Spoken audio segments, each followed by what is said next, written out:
Magandang araw po sa inyong lahat mga kababayan at welcome back dito po sa Pinas News Review at eto nga, sibak na. Nako, sinipa si Auntie Claire. Lahat nagulantang BBM, galit na. Ayan mga kababayan, patungkol po riyan ang ating aalamin at bibigyan ng reaksyon sa video ito.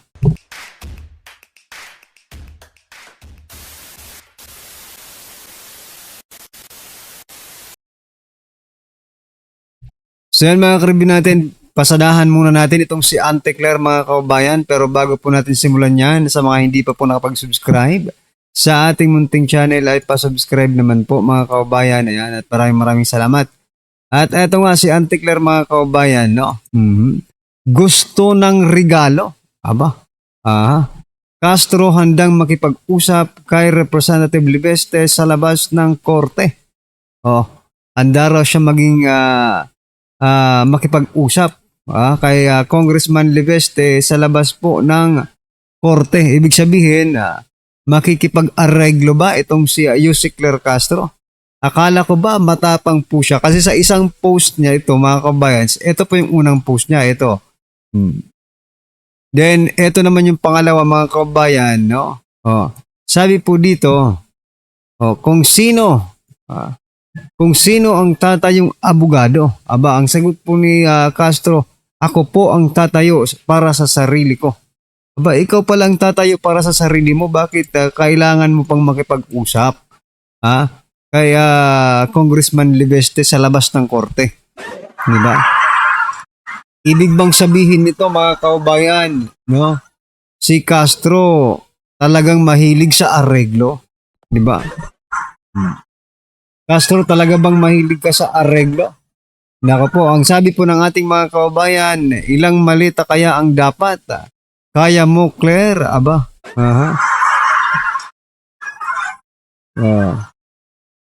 Sabi po dito, alam niyang mali, alam niya talagang mali siya.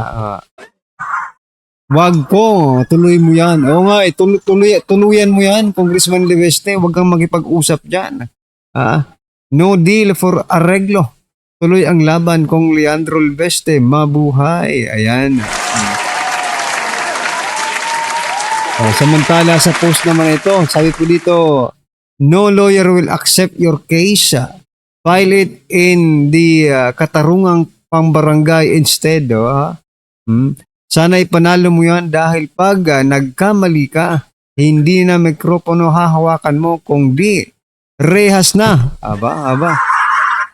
Pero sabi po ni Congressman Leandro, ano lang ito ano lang to kay Claire Castro mga kababayan, parang sample lang ito para hindi na magpakalat pa ng kung ano-ano si Castro. Sinampulan lang ni Congressman Leandro Libeste. Good idea para makatipid ka. Pandagdag na din yan sa 110 million na pambayad mo. Huwag ka nang kumuha ng abogado kasi magbabayad ka pa. Idagdag mo na lang yan sa 110 million para may pambayad ka na. Kaya Congressman Leandro Libeste. Anyway, ano po ang inyong masasabi dyan mga kababayan? Just comment down below at eto. Pasadahan po natin ang video ito. Sabi po dito mga kababayan, saklap ng pangyayari kay Claire Castro. Pinasisibak na bilang PCO ng Malacanang. Aba ito, pakinggan po natin to mga kababayan. Gusto na pong papalitan po mga kabida, no? Ni Batangas 1st District Representative Leandro Libeste, mga kabida. Ito hong si Palace Press Officer at the same time Undersecretary po ng Presidential Communications Office, mga kabida, no? Ito hong si Attorney Claire Castro, ano po? Dahil ho sa credibility issue po, ano, mga kabida. Kamakailan lang po, sinampahan po ito ng kaso, ano? Kasong libel with damages po, mga kabida. Ito hong si Yusek Castro, ano po? Ni Congressman Leandro Libeste, ano po? Dahil ho dito sa kanyang pagsiwalat daw, ano, na ito hong si Congressman Libeste nagbenta daw ng prangkisa. Okay, na pagmamay-ari po ng gobyerno, ano po, mga kabida, which is it turned out hindi pala totoo 'yon, ano, mga kabida. Okay? Kumbaga, ang kanya hong aligasyon po mga kabida, si Yuse Claire Castro daw yung nagpapakalat po ng maling impormasyon, ano po, mga kabida, no? Kaya, yun, ang nangyari, kinasuhan po niya ng libel, ano? Hindi lang po kriminal, ano, mga kabida, kundi civil lang po, ano po, no? So, ang kanyang hinihingi po na danyos ho dito, nasa 110 million pesos instead of criminal case, instead of imprisonment, mga kabida. Gusto ho niyang pagbabayarin po, ano, ni Attorney Castro yung damages po sa reputasyon po ng kumpanya po ni Leviste at of course kanya, no, mga kabida. Pero sabi po ni Castro, mga kababayan, sabi po ni Castro, gusto nila akong busalan sa pagiging PCO ko. Yan po ang sinasabi ni Castro, mga kababayan.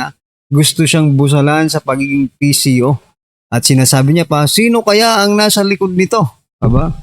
Ang tinutumbok na naman niya, Duterte na naman po ang nasa likod nito, mga kababayan. Talaga itong si Castro. Alright? Eto, babasahin ko lang po itong article ng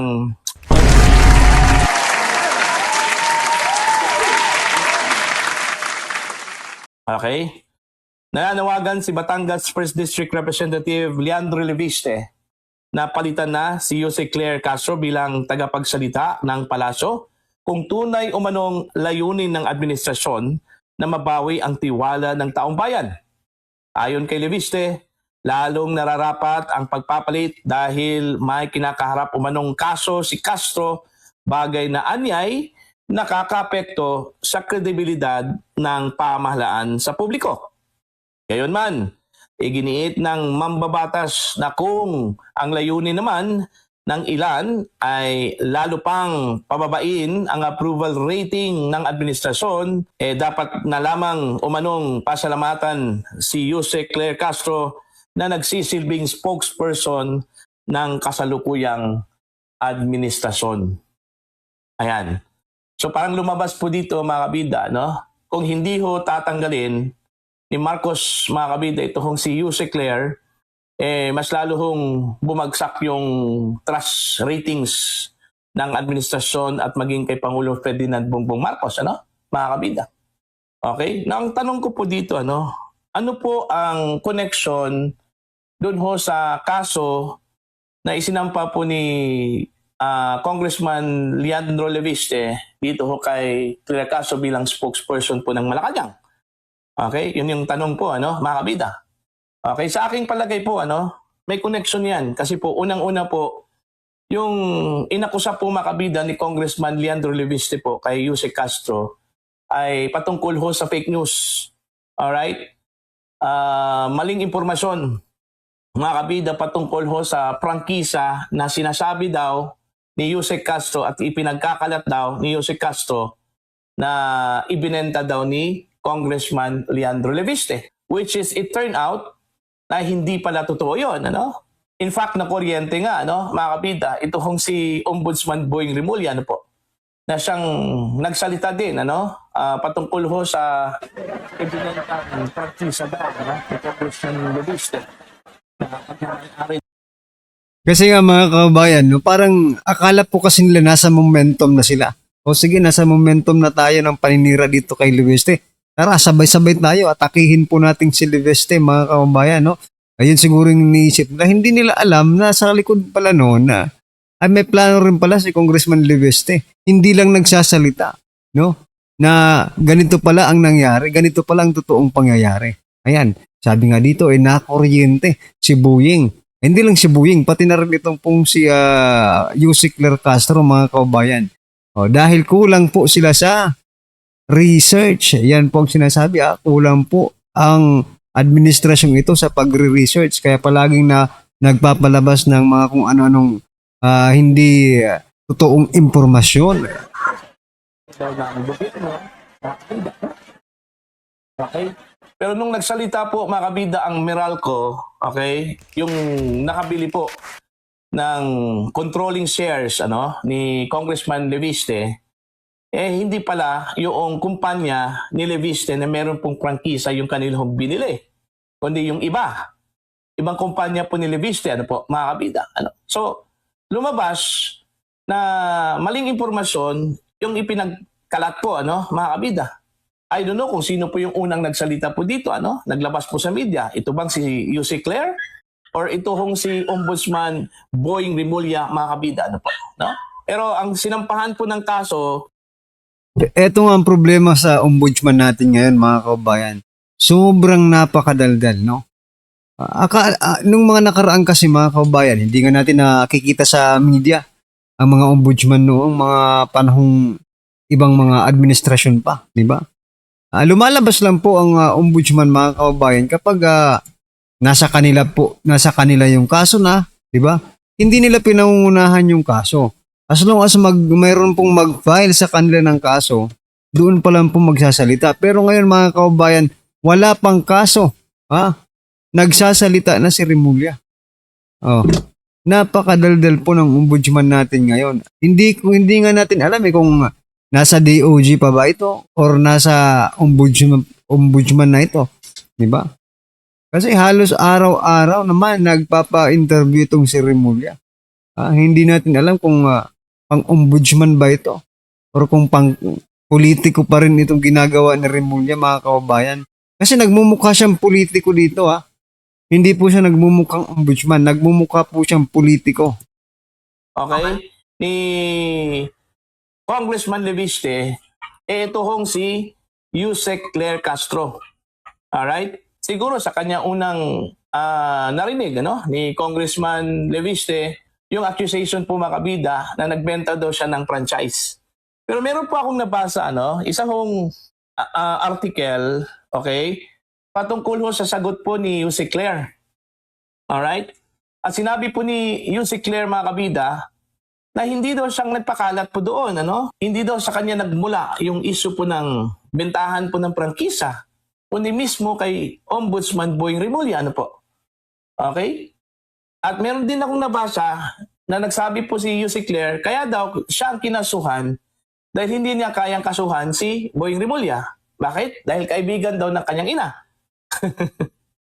I don't know kung gaano po katotoo yun, ano? Sa palagay po ni Yusek Claire, okay, although acknowledge po ni Yusek Claire po, mga kabida, na karapatan po yun, ano, ni Congressman Leviste, na tingin ho niya kung agrabyado po siya, no? Pwede ho siyang magsampa po ng kaso, ano po. Pero naniniwala ho si Attorney Claire po, mga kabida, na mananalo po siya dito ho sa kasong isinampa laban po sa kanya ni Congressman Leandro Leviste.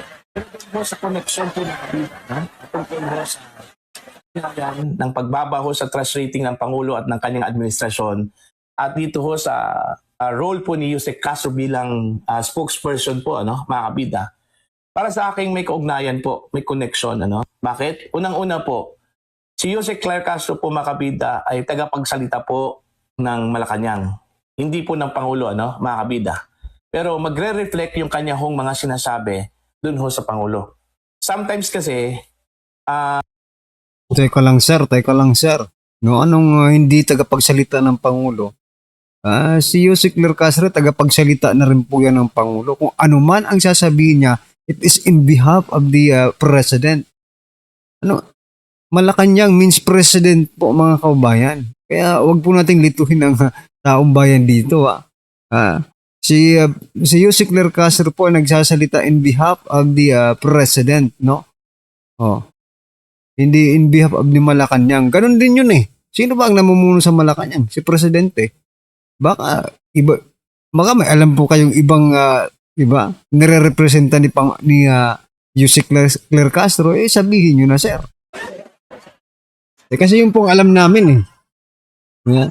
Yun pong nakasanayan namin na ang isang Yusek Claire Castro, no, ay tagapagsalita po ng Pangulo. Kaya nga minsan naki-question siya, kung yun bang sinasabi niya, ay yun din ang sinasabi ng Pangulo.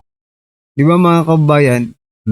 Well, anyway, sana nga mga karibong natin ay matuluyan na po itong si Claire Castro na masibak dyan sa sa palasyo, no? Pero I think mahirap. Suntok sa buwan po ang gusto nating mangyari, pero sige lang, mga kababayan, no? May pag-asa tayo, right? Yan, mga kababayan, ano pong inyong opinion, reaksyon patungkol po sa video ito? Paki-comment na lang po sa baba. Ayan, maraming salamat po. Please don't forget to like the video. Maraming salamat po.